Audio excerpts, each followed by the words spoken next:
Urip iku urup, jika diterjemahkan ke dalam bahasa Indonesia ini maknanya hidup itu semestinya membuat nyala. Nyala di sini diartikan yang positif. Bila diibaratkan api, maka api tersebut menerangi, memberi manfaat bagi sekitarnya. Manusia adalah makhluk sosial yang saling berinteraksi satu sama lain, menjalin komunikasi dengan yang lain. Kenapa? Karena manusia ini tidak bisa hidup sendiri.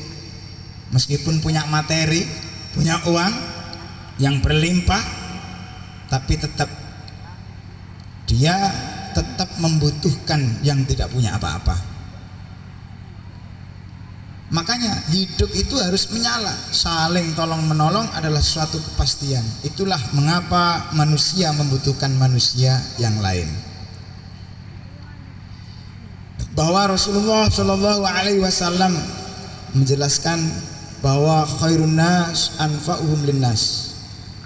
Yang dulunya atau yang kita tahu bahwa maknanya sebaik-baiknya orang ini yang berbuat baik kepada orang banyak, mari kita sedikit rubah.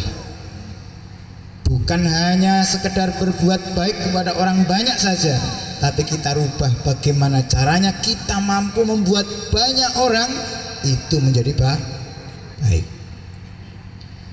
Agar makna hidup, nyala dalam hidup ini betul-betul nyala, tidak menerangi diri sendiri, tapi mampu menerangi sekitarnya.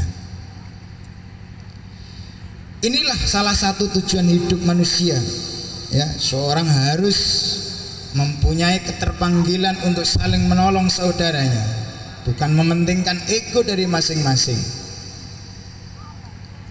Karena manusia terbaik ini adalah yang memberi manfaat bagi sesamanya.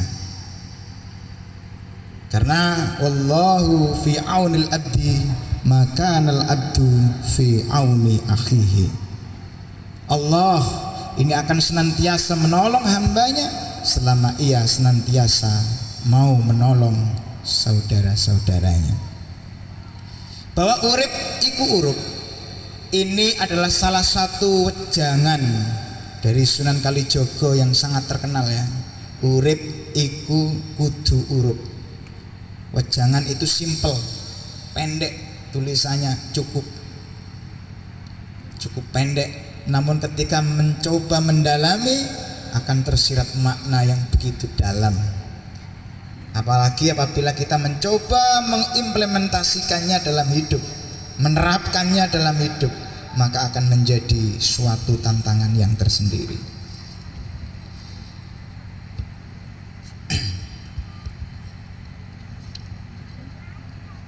Saya ingin menyampaikan bahwa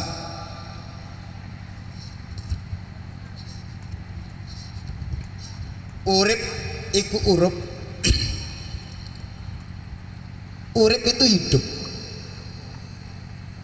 Kehidupan ini didesain Sang Maha Pencipta secara harmonis ya, makhluk yang satu dengan makhluk yang lain ini saling memberi dan menerima manfaat.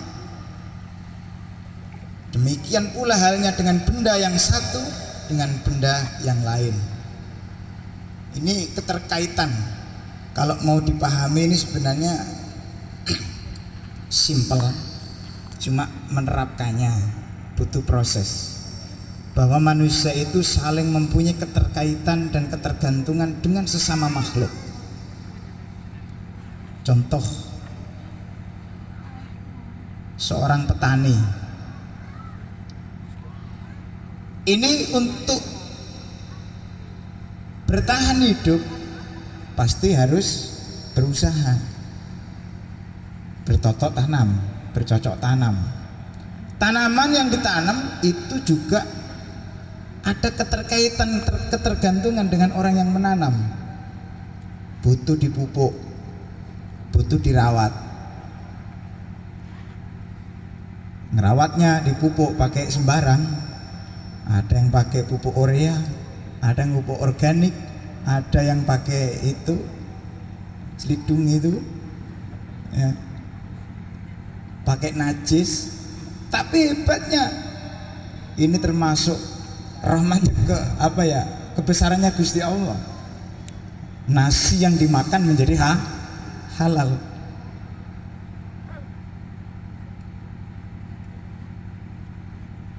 Sarinya dimakan menjadi sehat.